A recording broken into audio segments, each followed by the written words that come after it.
नमस्कार। आप सबका एक बार फिर से समग्र आध्यात्मिक चिंतन नामक YouTube चैनल पे बहुत बहुत स्वागत है। आज दिनांक 17 जनवरी 2026 दिन शनिवार, तदनुसार माघ कृष्ण पक्ष की चतुर्दशी तिथि है। कल मौनी अमावस्या होगा दिनांक 18 जनवरी दिन रविवार को। यह माघ का महीना बड़ा शुभ महीना है। इसमें भजन कीर्तन दान पुण्य का बड़ा महत्व है।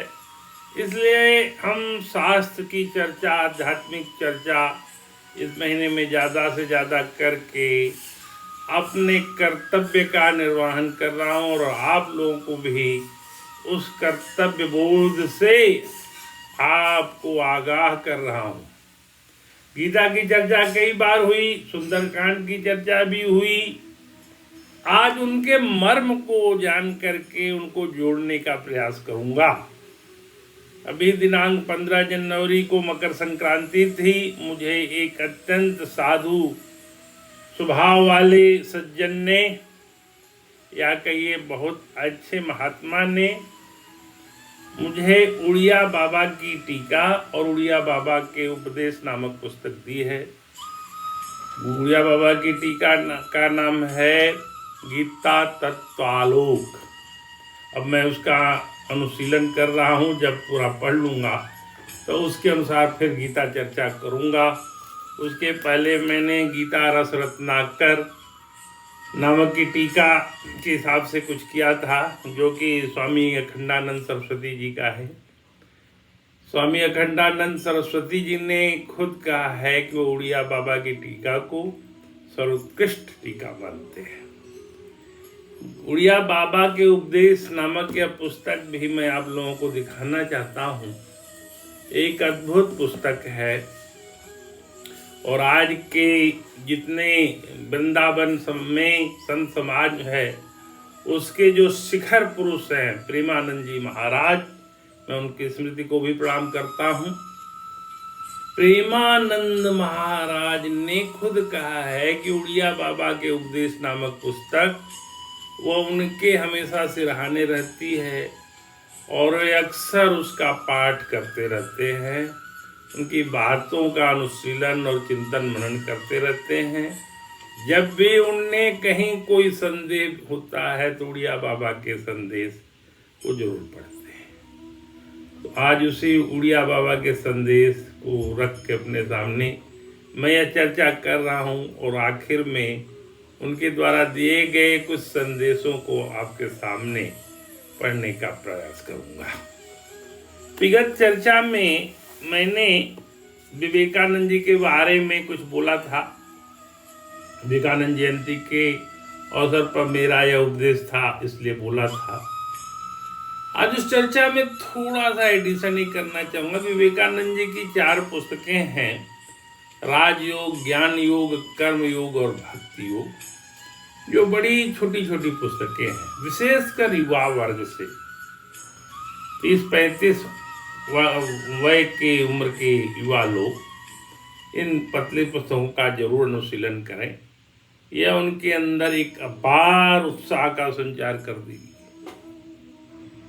यह मेरा मानना है कि समग्र विवेकानंद साहित्य पढ़ने के पहले अगर इन पुस्तकों को ही अगर कोई युवा पढ़ ले तो उसके जीवन में एक बहुत अच्छी प्रेरणा हो जाएगी। गीता तो बड़ी आगे की चीज है। गीता समझने के लिए भी थोड़ा विवेक और ज़्यादा मनन चिंतन चाहिए, लेकिन इस पुस्तक के द्वारा युवा वर्ग को बहुत सहायता मिल सकती है। सुतदारा और लक्ष्मी पापी के भी हो, संत समागम हरि कथा तुलसी दुर्लभ दो। तुलसीदास जी कहते हैं कि पुत्र, पत्नी, धन ये तो सभी के पास होता है, सब कायु के हो, पापियों के भी हो। संत समागम हरि कथा तुलसी दुर्लभ दो। हरि कथा और संत का समागम ये बहुत दुर्लभ चीज है। इतना आसान नहीं है संत का समागम होना और ये हरि चर्चा होना। विशेषकर मैं इस चर्चा में 50 वर्ष की उम्र के लोगों को यह संबोधित करते हुए विशेष जोर देके करना चाहता हूँ कि उम्र के आखिरी पड़ाव की तरफ बढ़ रहे हैं और अपने कर्तव्य बोध को समझें कि शस्त्र से सीमाओं की रक्षा होती है, शास्त्र से संस्कृति की रक्षा होती है और संस्कृति जिंदा रहेगी तभी हम जिंदा रहेंगे।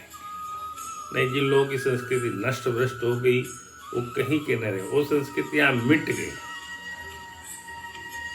आज भी भारतीय संस्कृति जिंदा है तो इसके अंदर कुछ ऐसे अवयव थे जिसकी वजह से ये जिंदा है और समय समय पे महापुरुषों ने इसको सिंचाई की, इसको खुराक दिया, इसको पुष्पित पल्लवित करने में बहुत योगदान दिया है। चाहे शंकराचार्य जी रहे हों, चाहे रामकृष्ण परमहंस रहे हों, स्वामी विवेकानंद रहे हों, तुलसीदास जी रहे हों, समर्थ गुरु रामदास रहे हों, कबीरदास रहे हों, सूरदास रहे हों और हमारे अनेक महात्माओं जिनका नाम भी छूट गया है उनको भी मैं प्रणाम करके कहता हूँ। हमारी संत परंपरा बहुत समृद्ध संत परंपरा रही और हजारों साल से हमारे संतों ने भारत भूमि में समय समय पर जन्म लेकर के इस संस्कृत को पोषित किया, जिससे यह पुष्पित और पल्लवित हुआ और होता रहा है, होता रहेगा। इस संदर्भ में मैं महाअवतार बाबा का भी जिक्र करूंगा। महाअवतार बाबा के कहते हैं कुल 8 शिष्य हैं और वो ऐसे हैं कि जो कभी इस धरा से गए ही नहीं। महाअवतार बाबा शिष्यों में एक उनके विशुद्धानंद जी थे जिन्हें गंध बाबा के नाम से जाना जाता है। एक अंग्रेज यात्री जिसका नाम था पॉल ब्रंटन, वो उनके बारे में पता करके उनसे मिलने आया, गंध बाबा से मिला और उसने उनसे कुछ सवालात किए। पहला सवाल था कि भगवान विष्णु के नाभि में कैसे कमल खिल जाता था, क्या ऐसा संभव है? भगवान ने कहा मैं अभी, विशुद्धानंद जी गंध बाबा ने कहा मैं अभी कमल अपने नाभि से निकाल के दिखा देता हूँ। उन्होंने उसको अपने नाभि से कमल निकाल के दिखा दिया। वो बड़ा ही प्रभावित हुआ। फिर उसने अगला प्रश्न दागा कि ये मारण विद्या क्या है, कैसे संभव है? उन्होंने कहा देखो सामने ये चिड़िया उड़ रही है, मैं इसको अभी मार देता हूँ मारण विद्या से। उन्होंने एक तिनका उठाया और कुछ मारण मंत्र का प्रयोग करके उस चिड़िया की तरफ फेंका। वो चिड़िया मृत होकर जमीन पर गिरी रही। उसने जांचा परछा, देखा वो मृत है। उसने सोचा थोड़ी देर बाद उड़ जाएगी, वो 2 घंटे तक वैसे ही पड़ी रही। तीसरा प्रश्न उसने कहा कि संजीवनी विद्या क्या है? क्या उन्होंने गंध बाबा ने कहा हाँ संजीवनी विद्या होती है। उन्होंने कुछ जल की बूंद उठाकर उस चिड़िया पे छिड़क दिया, वो जिंदा होकर उन्होंने चली गई। कहा यह संजीवनी विद्या है। उसको बहुत चमत्कार देख के बहुत आकर्षण हुआ और उसने पूछा कि ये कैसे संभव होता है? उन्होंने कहा एक विद्या है सूर्य विद्या, जिसको मैं जानता हूं, उसके द्वारा यह संभव है। पॉल ब्रंटन ने एक किताब लिखी थी गुप्त भारत की खोज, डिस्कवरी ऑफ सीक्रेट इंडिया, जिसका हिंदी में नाम है गुप्त भारत की खोज, जिसमें इस घटना का जिक्र है। और गंध बाबा विशुद्धानंद जी का जिक्र स्वामी योगानंद ने ऑटोग्राफी ऑफ द योगी, जो कि विश्व की सबसे ज्यादा दर्शन पे अध्यात्म पे पढ़ी जाने वाली पुस्तक है, उसमें गंध बाबा का जिक्र किया है। तो पॉल ब्रंटन ने भी किया, योगानंद जी ने भी किया, ऑटोग्राफी ऑफ योगी के लेखक। तो मेरा मानना है कि अध्यात्म के जो विद्यार्थी हैं, जो लोग अध्यात्म के जानने में रुचि रखते हैं, उनको ये 2 पुस्तकें जरूर पढ़नी चाहिए। पॉल ब्रंटन की गुप्त भारत की खोज और योगानंद जी की ऑटोग्राफी ऑफ द योगी। योगानंद जी भी गंध बाबा से जुड़े हुए ही थे क्योंकि महाअवतार बाबा की परंपरा में वो थे। और एक लाहिड़ी महाशय भी, जो कि वाराणसी के ही थे, बहुत पहुंचे हुए संत थे, उनके शिष्य युक्तेश्वर गिरी जी थे, और युक्तेश्वर गिरी जी के शिष्य योगानंद जी थे। तो यह बात बताना इसलिए आवश्यक हुआ कि संत परंपरा में जब हम जाते हैं, अनेकों संतों के चमत्कार, बहुत से संत तो गुप्त रूप में पड़े हुए हैं, हिमालय की खाइयों में पड़े हुए हैं। और आज चूंकि एक महान संत वृंदावन के जानकार के लोग कहते हैं कि बहुत उच्च कोटि के संत थे, जिनको कि प्रेमानंद जी ने भी स्वीकार किया है। आज के युग में संत परंपरा में शीर्ष पुरुष हैं प्रेमानंद जी, तो उन्होंने भी स्वीकार किया है कि वो खुद उड़िया बाबा के उपदेश नामक पुस्तक पढ़ते हैं। ये तो रही भूमिका। अब हमसे किसी ने प्रश्न किया कि राम नाम जप या नाम जप की बातें गीता में कहाँ आई है। तो मैं उनके उत्तर में गीता के 8वें अध्याय का 14वां श्लोक उनके संज्ञान में लाना चाहता हूं, जिसमें कि बड़े साफ अक्षरों में, शब्दों में, विचारों में ये बात आ गई है कि गीता भगवान ने कहा है कि जो मेरे को याद करते हैं मैं उनके लिए अत्यंत सुलभ रहता हूं। ये बात गीता के 8वें अध्याय के 14वें श्लोक में बड़े अच्छे ढंग से आ गई।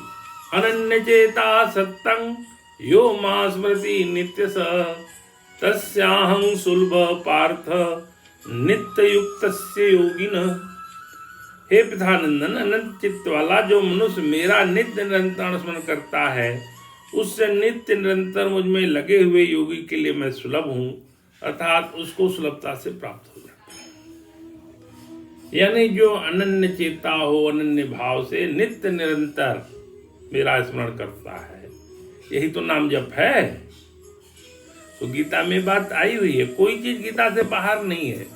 गीता के 700 श्लोक समग्रता से संपूर्ण भक्ति योग, ज्ञान योग, कर्म योग को अपने में समाहित किए हुए। अब जिसकी जैसी रुचि हो, भक्ति पंथ का आदमी भक्ति योग में रुचि लेता है, और गीता का 12वां अध्याय भक्ति योग का सबसे प्रामाणिक अध्याय है। इसमें कुल 20 श्लोक मात्र हैं, जिसमें कि 13वें से लेके 20वें श्लोक तक करीब 8 श्लोक में 39 तरह के लक्षण भक्तों के बताए गए हैं। और मानस के अरण्य कांड में नवधा भक्ति में 9 तरह की भक्ति बताई गई है। भक्त के 39 लक्षण हैं गीता के 12वें अध्याय के 13वें से 20वें श्लोक तक, और भक्त के 9 प्रकार हैं अरण्य कांड में वर्णित। सबरी को बताया है भगवान ने नवधा भक्ति, 9 प्रकार की भक्ति है। तो किसी दिन नवधा भक्ति और भक्ति के ये 39 लक्षण दोनों एक साथ लेकर पूरे भक्ति योग को समझने का प्रयास किया जाएगा। ये तो उसकी भूमिका है, उसकी पृष्ठभूमि है। आज महान संत उड़िया बाबा की बात हुई है, उड़िया बाबा के विचारों की बात हुई है, उड़िया बाबा से प्रभावित होकर के उनके कहे हुए उपदेशों की बात हुई है, जिसको कि प्रेमानंद जी महाराज भी प्रतिदिन पढ़ते हैं। तो मैं उनकी कुछ बातें आप लोगों के सम्मुख लगाऊं, जो कि कल्याण नामक पत्रिका के नवंबर 2025 के अंक में छपी हुई है। कल्याण पत्रिका भी उड़िया बाबा के बहुत सारे संस्मरणों को यदा कदा अपने अंक में प्रकाशित करते रहते हैं। अब उनका वाक्य है संतवाणी, ईश्वर में प्रेम होने से विषय प्रेम दूर हो जाता है। साधक को शरीर स्वस्थ और खान पान का संयम रखना चाहिए। भजन गुप्त रूप से करना चाहिए, अपने को भजनानंदी प्रकट नहीं करना चाहिए। भजन से कभी तृप्त नहीं होना चाहिए। भगवान से सांसारिक विषय की प्रार्थना नहीं करनी चाहिए। खोटे पुरुषों का संग त्याग कर सदा ब्रह्मचर्य का पालन करना चाहिए। पाप कर्म, छल कपट, मान, धन और स्त्री का अनुराग, पर निंदा और पर चर्चा का प्रेम, गर्व, अभिमान, धूर्तता तथा पाखंड आदि दोषयुक्त मनुष्यों का संग सदा त्याग करना चाहिए। पर दोष दर्शन भगवत प्राप्ति में महान विघ्न है। साधक को सांप्रदायिक झगड़ों में नहीं पड़ना चाहिए। सांप्रदायिक झगड़ा मतलब मैं इस संप्रदाय का हूं, तुम उस संप्रदाय के हो, मेरा संप्रदाय तुमसे बड़ा है, ये वाला संप्रदाय। निरंतर जप, पाठ, पूजन और ध्यान में समय बिताना चाहिए। एकांत साथ में रहने का अभ्यास करना चाहिए। निद्रा या आलस सतावे तो ऊंचे स्वर से सदग्रंथ पाठ अथवा भगवान नाम जप करना चाहिए। आसक्ति छोड़कर केवल सभी शुभ कर्म भजन में शामिल है। सब प्रकार के दुखों को शांति पूर्वक सहना चाहिए। क्रोधी के प्रति क्षमा और बैरी के प्रति प्रेम करना चाहिए। तथा बुरा कर्म करने वाले के साथ ही भलाई करनी चाहिए। बहुत बड़ा भाव है। गीता में भी 9वें अध्याय के 30वें में आया है, अपि चेतसु दुराचारो भजते मामन्य भाग। इसमें भगवान कहते हैं कि दुराचारी से दुराचारी भी अगर मेरे शरण में आ जाता है तो मैं उसको अपना लेता हूं। अपने को सबसे छोटा समझना, अभिमान न करना, किसी का दोष न देखना, किसी से घृणा न करना, कम बोलना, अनावश्यक न बोलना, सदा सत्य और मीठे वचन बोलना, यथासाथ सबकी सेवा करना, दीनों पर दया करना।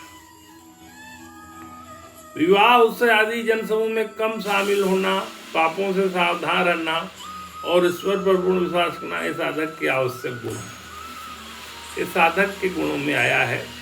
अभी तो हम लोग सांसारिक गृहस्थ जीवन में हैं, तो साधक की तरफ जब बढ़े तब ये सब करें। स्वर्ण और स्त्री इन दोनों से बचकर रहो।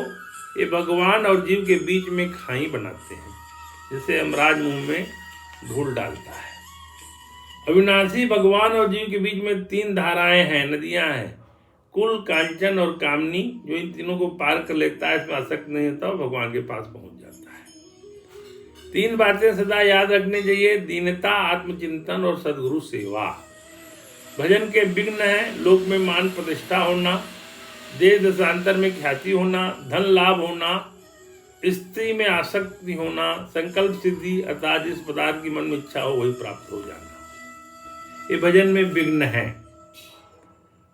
अभी मेरे से हाल में ही प्रश्न हुआ कि आप जो ये चर्चा करते हैं इसके पीछे क्या मंतव्य है। हमने कहा ये स्वांतः सुखा है और इसके अलावा इसमें कोई कामना नहीं है।